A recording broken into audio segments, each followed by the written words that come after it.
सलाम भी नहीं करता है। ऐसे दौर में क्या ऐसा भी अखलाक मिल सकता है मेरे प्यारे भाइयों? सऊदी अरब की सरजमीन से शेख अब्दुल रज़्ज़ाक़ अल बद्र फ्लाइट के जरिए आते हैं। हालांकि अगर वो एक कॉल कर दें, एक मैसेज कर दें, उनके लाखों स्टूडेंट हैं हिंदुस्तान की सरजमीन पर। जो बच्चे मदीना में जाके पढ़ते हैं वो शेख अब्दुल रज़्ज़ाक़ अल बद्र से भी पढ़ते हैं। जितने मदनी आलिम आपको मिलेंगे, जो बाद में जो मदनी आलिम हुए वो सब उनके शागिर्द आपको मिलेंगे। जितने भी मदनी आलिम हैं सब मदीना में पढ़े, उनके शागिर्द हैं। एक मैसेज कर दें, तलबा की और स्टूडेंट की भीड़ लग जाएगी। मगर शेख अब्दुल रज़्ज़ाक़ अल बद्र ने किसी को नहीं बताया, बगैर किसी अपॉइंटमेंट के अचानक आए, ड्राइवर के बेटे के साथ कार में बैठ के हॉस्पिटल आए। अपने उस बूढ़े मुलाजिम की देर तक बैठ करके उसको दुआओं से नवाजा, उसकी पैसे से भी मदद की और उनके घर वालों को तसल्ली दी और फिर वापस चले गए। मेरे प्यारे साथियों, ये इस दौर के एक आलिम, एक कुरान और सुन्नत पर बयान करने वाले और कुरान और सुन्नत पर अमल करने वाले एक आलिम का सच्चा वाकया हमें ये बताता है मेरे भाइयों के दिल में अगर अल्लाह का डर हो, दिल में अल्लाह का खौफ हो, तो कुरान और सुन्नत की बातें सिर्फ स्टेज पर बयान नहीं होती हैं, उनके ऊपर अमल भी किया जा सकता है। और आज के दौर में अमल करने वाले भी मौजूद हैं। हमारा मामला क्या है?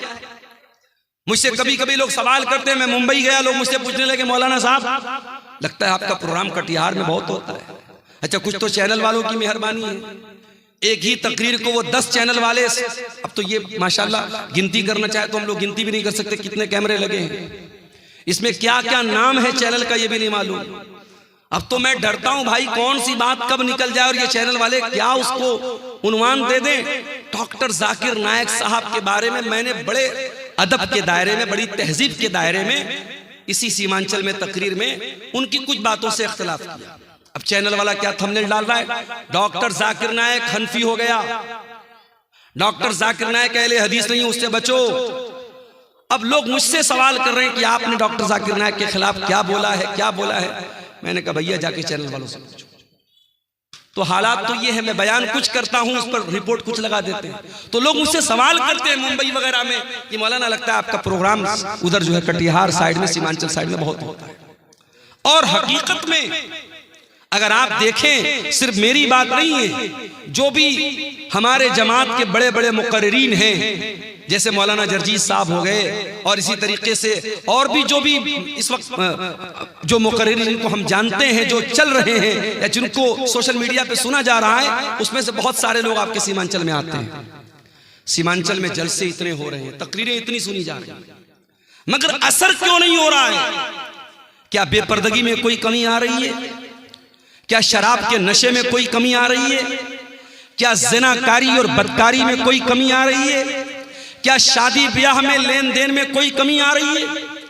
इसी बिहार की सरजमीन पर चंपारण के एक हमारे दोस्त हैं, साथी हैं, हमारे साथ पढ़ाने वाले टीचर हैं, उनकी बेटी के रिश्ते की बात आई। लड़का मामूली सा कोई काम करता है, मेहनत मजदूरी का काम करता है, 5 लाख रुपए की डिमांड की उसने। वो टीचर हमारे साथ पढ़ाते, कहने लगे मौलाना ये हालात है हमारी जमात के लोगों के।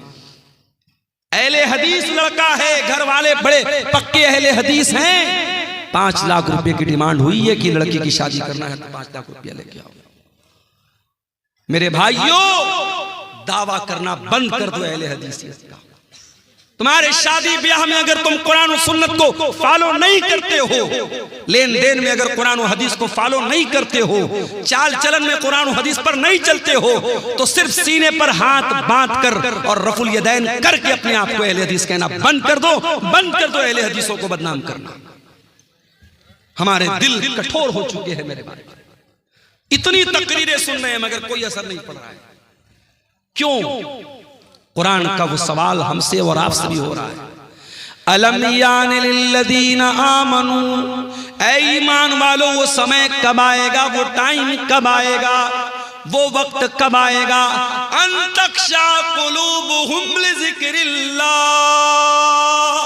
कि अल्लाह का कलाम सुन करके सिर्फ तुम्हारे कानों को अच्छा नहीं लगेगा, बल्कि तुम्हारे दिल के ऊपर भी उसका इफेक्ट पड़ेगा, उसका प्रभाव पड़ेगा। हमारा हाल तो ये हो गया है, एक कान से सुनना है, दूसरे कान से उड़ाना। कान तक ताल्लुक है, बस दिल से कोई कनेक्शन नहीं है। हमारे नौजवानों को देख लो, हमारी बहनों को देख लो, नौजवान लड़कियों को देख लो, सारी मेहनत किस पर हो रही है? शरीर पर हो रही है, चेहरे पर हो रही है। लड़कों को देखो, जिम जा रहे हैं, चिकन खा रहे हैं, मटन खा रहे हैं, तो साहब बॉडी बन जाए। लड़कियों को देखो, आधा आधा घंटा आईने के सामने खड़ी हैं, क्या कर रही है? मेकअप कर रही है। ब्यूटी पार्लर में दुल्हन जाती है, जाने के टाइम जो है वो उसका कलर कुछ और होता है, आने के टाइम कलर कुछ और होता है, डिजाइन पूरा बदल जाता है। आप देख ले, मेकअप पर इतनी मेहनत हो रही है, लेकिन इस पर कोई मेहनत नहीं हो रही है। अल्लाह ताला के जिस चीज की वैल्यू है मेरे भाइयों, फेस की वैल्यू नहीं है। अल्लाह क्या हमारी बॉडी की वैल्यू नहीं है, अल्लाह ताला क्या हमारे दिल की वैल्यू है। इब्राहीम अलैहिस्सलाम दुआ करते हैं, वला तुखज़िनी यौम युबअसून, ऐ अल्लाह तू मुझे क़यामत के दिन ज़लील मत करना, ऐ अल्लाह तू मुझे क़यामत के दिन रुसवा मत करना। यौम ला यनफ़उ मालुन वला बनून, जिस दिन न माल काम आएगा न औलाद काम आएगी, इल्ला मन अतल्लाह बिक़ल्बिन सलीम।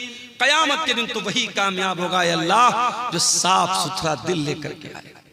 तुम्हारे चेहरे कितने साफ सुथरे हैं, तुम्हारे बालों में कितनी खूबसूरती है, तुम्हारा शरीर कितना खूबसूरत है, अल्लाह ताला क्या ये मैटर नहीं करता है? हाँ, अल्लाह क्या ये मैटर करता है कि आपका दिल कितना साफ सुथरा है।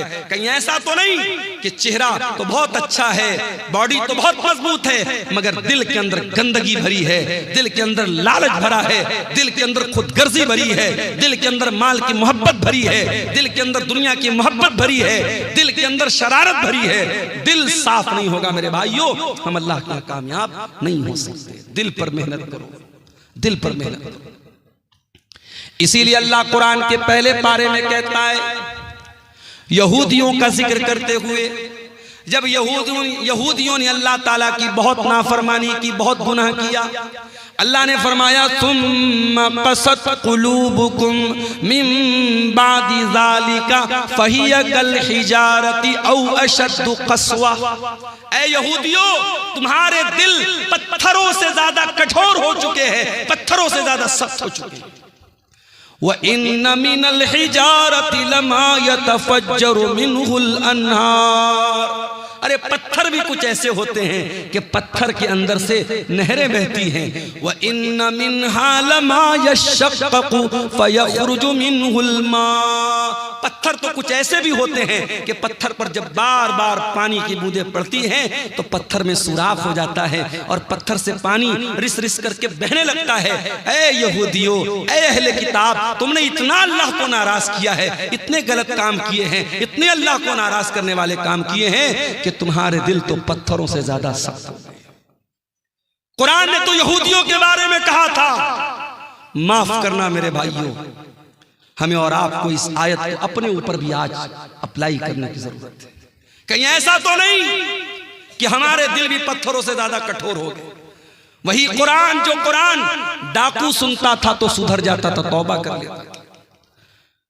एक डाकू था जिसका नाम था फुज़ैल इब्न अयास।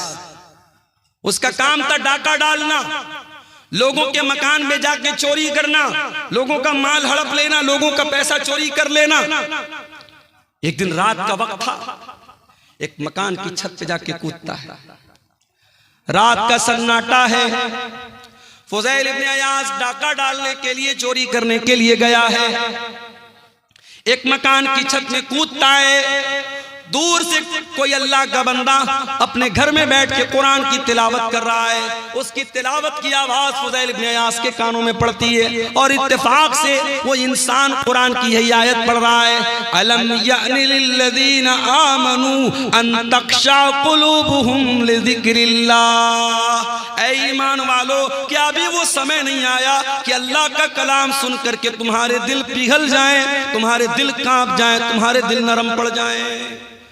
जब ये आयत हजरत फुज़ैल इब्न अयास के कान में पड़ी, कहा अल्लाह, मैं तेरा इतना गुनहगार बंदा, कोई रात में बैठ के कुरान की तिलावत कर रहा है, कोई कुरान पढ़ रहा है और मैं बैठ के लोगों का माल चोरी कर रहा हूं, मैं डाका डाल रहा हूं। अय अल्लाह मैं तौबा करता हूं तेरी बारगाह में, वो टाइम आ गया है अल्लाह जिस टाइम के बारे में तू पूछ रहा है कि वो समय कब आएगा, वो समय आ चुका है। फुज़ैल इब्न अयाद ने सच्ची तौबा की, वहां से निकले। एक जगह अंधेरा था, बारिश का मौसम था, लोग एक जगह रुके हुए थे एक मकान में और आपस में बातें कर रहे थे। रात बहुत हो गई है, अब हमें यहीं रुक जाना चाहिए। किसी ने कहा नहीं यहां रुको मत, हमें चलना चाहिए, क्या पता फुज़ैल इब्न अयाज नाम का डाकू कहीं छुपा हो और हमें पकड़ करके हमें लूट ले, मार ले, इससे पहले कि हमारा माल चोरी हो जाए, हमें यहां से निकल जाना चाहिए। फुज़ैल इब्न अयाज ने आसमान की तरफ देखा, कहा अल्लाह तेरे बंदे आज मुझसे डरते हैं, उन्हें डर है फुज़ैल इब्न अयाज ना आ जाए, मेरा माल चोरी ना हो जाए, मेरे माल पे डाका ना पड़ जाए। अय अल्लाह आज तेरा बंदा तुझसे सच्ची तौबा करता है और तुझसे वादा करता है जब तक जिंदा रहेगा तेरे घर को नहीं छोड़ेगा, अपनी सारी जिंदगी तेरे घर के लिए कुर्बान कर देगा, तेरी मस्जिद के लिए कुर्बान कर देगा। फुज़ैल इब्न अयाज तौबा करते हैं और वहां से वो मक्का आते हैं और सारी जिंदगी अपने आप को खाने काबा के साथ जोड़ लेते हैं और इतने बड़े आलिम बन जाते हैं, इतने बड़े इमाम बन जाते हैं कि उनको अपने दौर का सबसे बड़ा आलिम माना जाता है और सबसे बड़े बड़े जाहिद और आबिद लोगों में उनका शुमार होता है। कुरान तो वही है मेरे भाई, कुरान वही है, कुरान की आयतें वही है। एक डाकू ने सुना और तौबा कर ली और हम और आप उस कुरान को सुनते हैं और हमारे दिल पर कोई असर क्यों नहीं होता? कुरान जवाब दे रहा है, सुम्मा क़सत क़ुलूबुकुम मिन बादि ज़ालिका, तुम्हारे दिल पत्थरों से भी ज्यादा कठोर हो चुके। इत्तेफाक से रमजान के लास्ट में उम्रा करने का मौका मिला अल्लाह के फजल करम से, उसकी तौफीक से। अब उम्रा करने भी जो लोग जाते हैं, अल्लाह माफ करे, अल्लाह रहम करे, उम्रा की बरकत भी धीरे धीरे खत्म हो रही है। वहां भी साहब तवाफ हो रहा है, साथ में सेल्फी ली जा रही है। अब बॉलीवुड की बड़ी बड़ी हीरोइनें साहब सारी जिंदगी वो नंगापन करती रही, नाचती रही, गाती रही, अब वो अपने गुनाहों को धोने के लिए क्या कर रही, उम्रा करने जा रही है। उम्रा करने गई, अब वहां क्या है साहब, फोटो शूट हो रहा है। मदीना के अंदर पहुंची तो जो बड़ी बड़ी छतरी लगी है मस्जिद नबवी के अंदर, उसके नीचे, मैं एक बॉलीवुड की हीरोइन है, नाम नहीं लूंगा वरना चैनल वाले भी फटफट से थंबनेल डाल देंगे, वो बेचारी जाके वहां फोटो शूट कर रही है और आकर के फिर अपना फिल्में बनाने लगी। फिर वो सारे काम जो फिल्मी दुनिया के हो रहे थे वो होने लगे। अब धीरे धीरे उम्रा और हज की रूहानियत भी मेरे भाइयों खत्म हो रही है। पहले वो दौर था, लोग जब उम्रा करने जाते थे, हज करने जाते थे, जब वापस लौटते थे तो दिल की दुनिया बदल जाती थी, दिल की दुनिया बदल जाती थी, एक चेंजिंग आ जाती थी, एक परिवर्तन आ जाता था। आज कोई परिवर्तन नहीं आ रहा है। आज पैसा वाला है, चलो भाई चलो, जैसे लोग पिकनिक मनाने जाते हैं, कोई मुंबई जाता है, कोई कोलकाता जाता है, कोई दिल्ली जाता है, चलो हम उम्रा करके चले आए। अब उम्रा को भी लोगों ने पिकनिक बना दिया है। सच्चे दिल से कोई उम्रा करे, अगर कोई अपने हलाल कमाई से और सच्चे दिल से कोई हज और उम्रा करे, अल्लाह के नबी ने फरमाया कि लगातार हज और उम्रा करने से इंसान के गुनाह मिट जाते हैं और इंसान की गुर्बत और फक्र फाका खत्म होता है, इंसान के माल में बरकत होती है। मगर अफसोस हमारे दिल इतने कठोर हो चुके हैं कि आज हम और आप उम्रा करने और हज करने जा रहे हैं तो वहां भी हम दुनियादारी कर रहे हैं। मेरे प्यारे साथियों, ये दिल के कठोर होने की अलामत है। हरम के अंदर आज भी जब कुरान पढ़ा जाता है, अल्लाह की कसम खा करके कहता हूं, आप बिहार के सीमांचल के रहने वाले, आपको अरबी जबान तो नहीं आती होगी आमतौर से, आप अरबी जबान का मतलब नहीं जानते होंगे, मगर इमाम जब हरम के अंदर कुरान पढ़ता है ऐसा लगता है कि कुरान हमारे दिलों को चीर रहा है। जब अजाब की आयतें आने लगती हैं, जब जहन्नम की आयतें आने लगती हैं और हरम का इमाम उस आयत के ऊपर रोने लगता है, मैं देखता हूँ मुसल्लियान भी रोने लगते हैं, मैं देखता हूँ उसमें अफ्रीका का काला भी रो रहा है, उसमें यूरोप का गोरा भी रो रहा है, उसमें बांग्लादेश का बंगाली भी रो रहा है, उसमें इंडिया का इंडियन भी रो रहा है। जिनकी जबान अरबी नहीं है, जिनको अरबी जबान नहीं आती है, जो अरबी जबान को नहीं समझते, मगर कुरान की ऐसी कैफियत है मेरे भाइयों, कुरान का ऐसा असर है कि कुरान डायरेक्ट दिल पर असर करता है। इसलिए मैं अक्सर अपने नौजवानों से कहता हूं कि क्या म्यूजिक के चक्कर में पड़े हो, कार चला रहे हो म्यूजिक बजा रहे हो, अभी मेरा एक प्रोग्राम था दरभंगा में, अब ड्राइवर बेचारा गैर मुस्लिम था, रात का टाइम था, मुझे जल्दी निकलना भी था, सुबह क्लास भी करनी थी। ड्राइवर ने कहा मौलाना साहब अगर इजाजत हो तो गाना बजा लो। मैंने कहा भाई तो बड़ा गड़बड़ मामला है यार, अब तो मुझसे गाना बजाने की इजाजत मांग रहे हो। मैंने कहा देखिए रात का समय है, आपको भी नींद लग रही, तकरीर करके आप थके हारे हैं, और मैं अगर कुछ बजाऊंगा नहीं तो मुझे भी नींद आने लगेगी, फिर एक्सीडेंट हो सकता है। मैंने कहा अच्छा चलो ठीक है, तुम गाना बजाना चाहते हो बजा लो, हल्की आवाज में बजाओ, मैं पीछे लेट जाता हूँ, सो जाता हूँ। तो ये गैर मुस्लिम कर रहा है, चलो भाई उसका कोई इस्लाम से ताल्लुक नहीं है, मगर मुसलमान ड्राइवरों को मैं देखता हूं, मुसलमान लड़कों को देखता हूं, उनके कार का जो साउंड सिस्टम होता है उसमें अगर कभी कभी ऐसा भी होता है ना, मेरे सामने तो गाना नहीं बजाते, कभी कभी गलती से बजने लगते जल्दी से बंद कर देते। तो गाना बजा रहा है आज हमारा नौजवान, ये नहीं सोचता है अगर कार चलाते हुए अल्लाह ना करे एक्सीडेंट हो गया, मौत आ गई, उसी हाल में हम मर गए, तो कयामत के दिन जब हम उठेंगे तो उस दिन भी गाना सुनते हुए और गाना बजाते हुए उठेंगे। ये कितनी बदनसीबी की मौत होगी, कितनी अफसोस की मौत होगी। कानों में ईयरफोन ठूस के और कानों में एयरपोर्ट ठूस करके वो गाना सुन रहा है, अल्लाह ना करे उसी हाल में अगर रूह निकल गई और दिल की धड़कन बंद होगी तो क्या हाल होगा तेरा। इसलिए कि अल्लाह के नबी फरमाते हैं इन्नल अब्द युबास वाला मा मात अलैहि, बंदा जिस हाल में मरेगा उसी हाल में कयामत के दिन उठाया जाएगा। जो कुरान पढ़ते हुए मरेगा वो कुरान पढ़ते हुए उठाया जाएगा, जो गाना सुनते हुए मरेगा वो गाना सुनते हुए उठाया जाएगा, जो गंदी वीडियो देखते हुए मरेगा वो गंदी वीडियो देखते हुए उठेगा, जो ज़िना करते हुए मरेगा वो ज़िना करते हुए उठेगा, जो शराब पीते हुए मरेगा वो शराब पीते हुए उठेगा, जो हलाल काम करते हुए मरेगा वो हलाल काम करते हुए उठेगा। हत्ता के अगर कोई हाजी हज करने गया है, अल्लाह के नबी ने फरमाया अगर इहराम की हालत में हाजी का इंतकाल हो जाए तो उसको अलग से कोई कफन पहनाने की जरूरत नहीं है, उसी इहराम के कपड़े में उसे कफना दो, इसलिए कि कयामत के दिन वो हाजी जब उठेगा तो उसी इहराम के कपड़े में उठेगा और लब्बैक अल्लाहुम्मा लब्बैक कहते हुए उठेगा। मेरे साथियों, अगर आपको गाना और म्यूजिक से प्यार और मोहब्बत है और आपके दिल को गाने की आवाज से सुकून मिलता है, म्यूजिक से सुकून मिलता है, तो ये इस बात की पहचान है कि दिल के अंदर ईमान बहुत कमजोर हो चुका है, दिल मुर्दा हो रहा है। इसलिए कि कुरान कहता है अला बिज़िक्रिल्लाहि तत्मइन्नुल कुलूब, ईमान वालों के दिल को तो अल्लाह के जिक्र से सुकून मिलता है, ईमान वालों के दिलों को तो कुरान से सुकून मिलता है। हमारे प्यारे नबी सल्लल्लाहु ताला अलैहि वसल्लम कुरान पढ़ा भी करते थे और कुरान सुना भी करते थे। एक मर्तबा आपने हजरत अब्दुल्ला बिन मसूद से कहा, अय अब्दुल्ला तुम मुझे कुरान पढ़ के सुनाओ। अब्दुल्ला बिन मसूद बहुत अच्छा कुरान पढ़ते थे, बहुत खूबसूरत आवाज थी। अब्दुल्ला बिन मसूद ने कहा कि अल्लाह के रसूल मैं आपको कुरान पढ़ के सुनाऊं? ये कुरान तो आप ही के ऊपर उतरा है, मैं आपको कैसे पढ़ के सुनाऊं? आपने फरमाया अय अब्दुल्ला इन्नी उहिब्बु अन अस्माअहु मिन गैरी, आज मैं दूसरे के मुंह से कुरान सुनना चाहता हूं, आज तुम मुझको कुरान पढ़ के सुनाओ।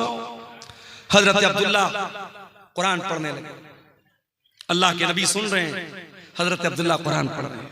अल्लाहु अकबर, अल्लाह के नबी बैठ करके कुरान सुन रहे हैं। मेरे नौजवानों, जरा दिल पे हाथ रख के बताओ आखिरी बार तुमने अपने मोबाइल में कुरान कब सुना था? चलो आओ इसी बात पर चेक किया जाए, तुम्हारे यूट्यूब की हिस्ट्री चेक की जाए, तुम्हारे ब्राउजर की हिस्ट्री चेक की जाए, तुमने लास्ट टाइम कुरान को कब प्ले किया था, तुम्हारे मोबाइल में कुरान कब तुमने सुना था, कुरान को कब चलाया था, चेक किया जाए तो शर्मिंदगी उठानी पड़ जाएगी, शर्मिंदा होना पड़ जाएगा। मोबाइल आप लॉक करके वापस रख दे, नहीं मौलवी साहब रहने दीजिए। ये हालात है हमारे। हमारा नौजवान आज कुरान को न पढ़ता है न सुनता है। तुम्हारे नबी का हाल ये है, नबी कुरान सुन रहे हैं, हजरत अब्दुल्ला कुरान पढ़ रहे हैं। अब्दुल्ला बिन मसूद कहते हैं मैं कुरान पढ़ने लगा, अल्लाह के प्यारे नबी गौर से कुरान को सुनने लगे। मैं सूरह निसा की तिलावत कर रहा था, मैं पढ़ते पढ़ते जब सूरह निसा की आयत नंबर 31 के ऊपर पहुंचा, फकैफ़ इज़ा जीना मिन कुल्लि उम्मतिन बिशहीद व जीना बिका अला हाउलाई शहीदा। ऐ नबी नबी उस वक्त आपका क्या हाल होगा जब हम हर उम्मत के ऊपर से गवाह लाएंगे, और ऐ नबी हम आपकी उम्मत पर आपको गवाह बनाएंगे। जब इस आयत पर मैं पहुंचा, अल्लाह के नबी ने कहा हस्बुकलान, ऐ अब्दुल्ला अब रुक जाओ, अब बस कर दो, अब रुक जाओ, स्टॉप कर दो। हजरत अब्दुल्ला बिन मसूद कहते हैं मैंने नजरों को उठा करके देखा कि अल्लाह के नबी मुझको क्यों रोक रहे हैं, क्यों मना कर रहे हैं। फैज़ा आईना